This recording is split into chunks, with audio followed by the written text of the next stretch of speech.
Pourquoi tu as envie d'adhérer? En fait, pourquoi tu as adhéré au Réseau de la Santé Oui, j'ai si adhéré. rapidement? Oui, Ben oui. et c'était un élan de. Je me suis dit, si les choses se présentent, c'est qu'il y a bien une raison. Je pense que les choses n'arrivent pas par hasard. Et je suis dans une période où enfin, ça a toujours été le cas, mais mon travail me passionne. Et plus j'approfondis mes connaissances, plus je me forme et plus je rencontre d'autres professionnels, plus je suis passionnée. Et je me rends compte que cette association regroupe des personnes qui sont aussi passionnées par leur travail, qui ont envie de découvrir de nouvelles choses, de partager, d'échanger. Et c'est vraiment la dynamique dans laquelle je suis. Donc je me suis dit, allez-y. Donc tu as répondu à tes motivations et tes besoins finalement. Tu as déjà repéré qu'on était motivés, nous? Ah oui. Comment t'as fait? Qu'est-ce que t'as vu? Qu'est-ce que t'as senti? Déjà toutes ces réunions, la dynamique, la motivation par rapport à la RCP Acouphènes aussi, j'ai vu qu'il y avait vraiment beaucoup de travail de fond qui était fait, de sérieux aussi en dessous par rapport au suivi des patients, du suivi des dossiers. Enfin, j'ai trouvé ça vraiment super. Et puis c'est motivant, je trouve, et c'est enrichissant de voir des personnes aussi qui ont envie d'avancer, qui ont envie d'échanger, qui ont envie de faire progresser la profession aussi. Donc c'est ce que tu souhaites apporter aussi au Réseau de la Santé, toi? Oui. Tu vas nous faire progresser? Non, me faire progresser, apporter les choses que je connais et qui sont peut-être pas connues des autres professionnels. Bien sûr. Et d'ailleurs, il y a tout plein de biblios qui est arrivé. Oui. Je crois que tu es la seule à avoir envoyé de la biblio comme ça. Bravo, je te remercie infiniment. Super génial.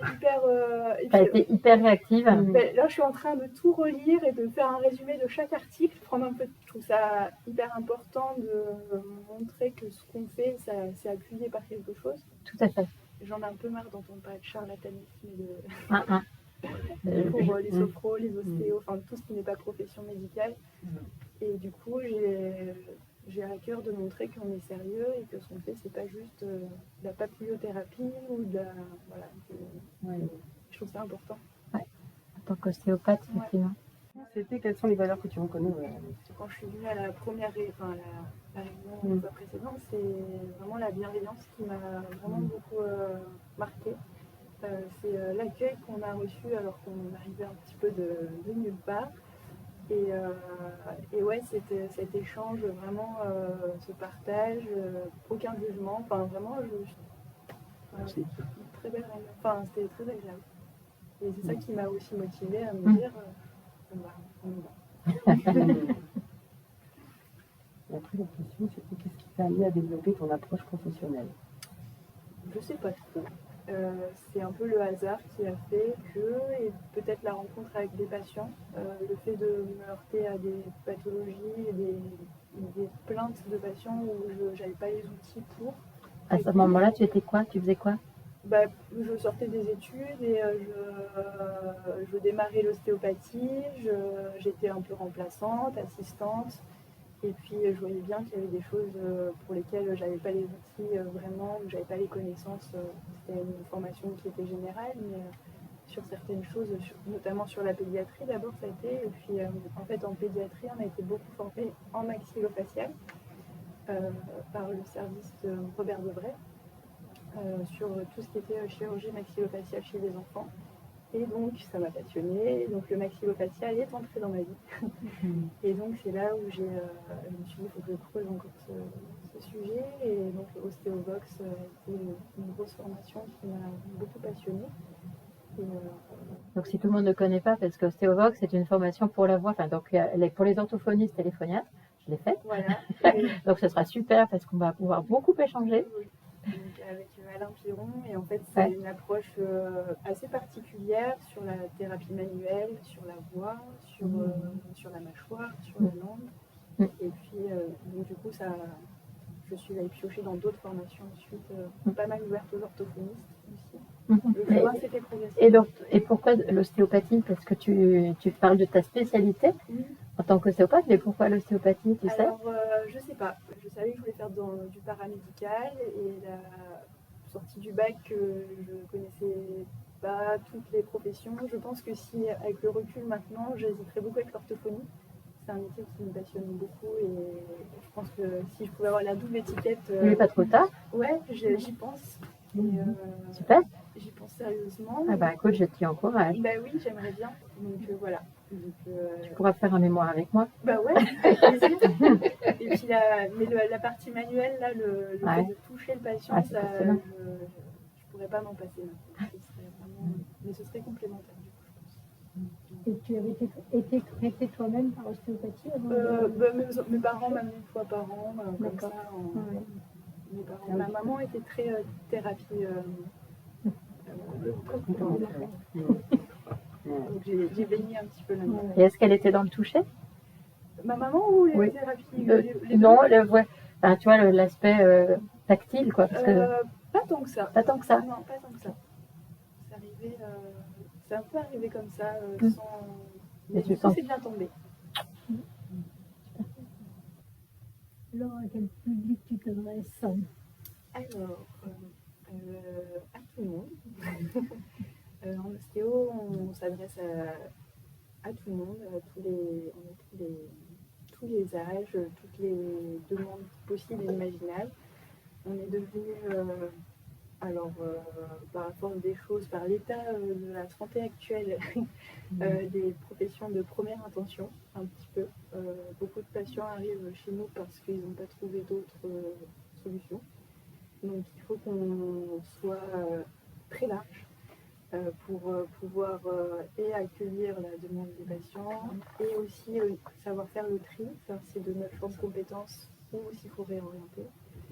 C'est ça qui est très important chez nous et c'est là où il faut un réseau parce que le jour où il faut réorienter, si on n'a personne, la prise en charge ne peut pas aboutir en fait.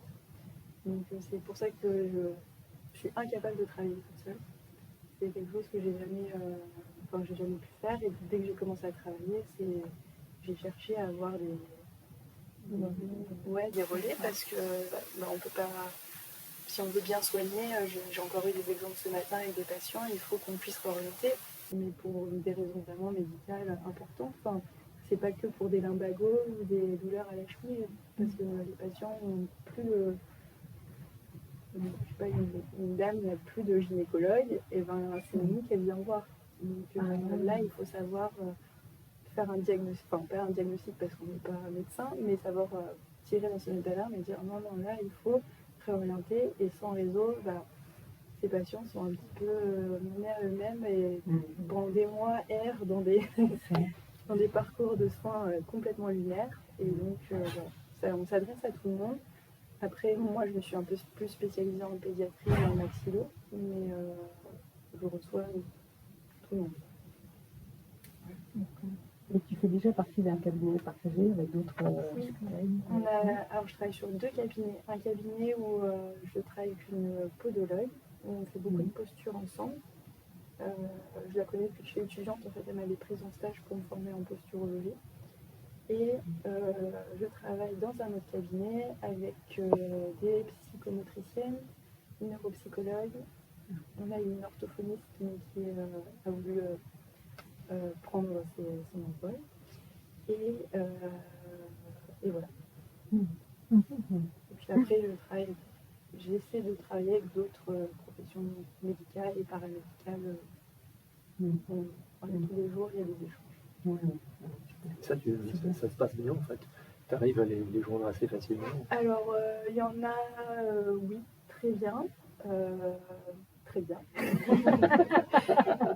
Oui, parce qu'effectivement, c'est comme ça que ça s'est passé. C'est par un Très patient. gentiment, tu m'as envoyé un compte-rendu d'une personne que tu savais que je suivais à l'hôpital, non, c'est ça? Et puis parfois, j'ai des lettres de médecins qui me répondent, qui me font un retour parce que je leur envoie un patient en me disant que j'ai eu ces signes cliniques, là c'est plus mon ressort, je pense que c'est votre ressort. Et j'ai eu des retours qui me disent j'ai reçu monsieur et voilà mon compte rendu de la consultation, donc là je suis contente. Surtout quand ils se rendent compte qu'en ostéopathie on peut faire ce genre de. Oui, la formation est sérieuse. Ouais. Voilà, que la formation est sérieuse. Et puis parfois, pas tout. Mais franchement, de plus en plus, de médecins, généralistes, de pédiatres, de dentistes. Beaucoup de dentistes maintenant savent que je suis formée en maxillo et sur des pathologies aussi de bruxisme chez les adultes, on voit de plus en plus de patients. Parce qu'ils voient que une gouttière ne suffit pas, par exemple. Et l'intelligence collective pour toi. Bah, Oui. je ne peux pas travailler sans. Je pense qu'elle est essentielle. Ça va être des intelligences en réseau.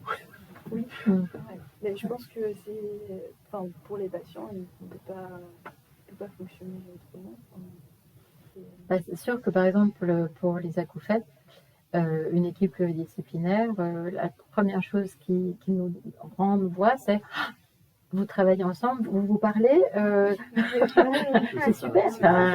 C'est la différence entre la pluridisciplinarité Et c'est-à-dire, l'interdisciplinarité. on empile les spécialistes et puis l'interdisciplinarité. Ouais. avec la podola avec qui je travaille, quand je dis que j'envoie mon compte rendu et qu'elle me renvoie son compte rendu et que mutuellement on se dit là, il faudrait bosser ça ou ça, ils sont surpris et contents parce qu'ils sentent qu'il y a quelque chose Une de logique. coordination, Ouais, il y a c'est plus logique et puis c'est plus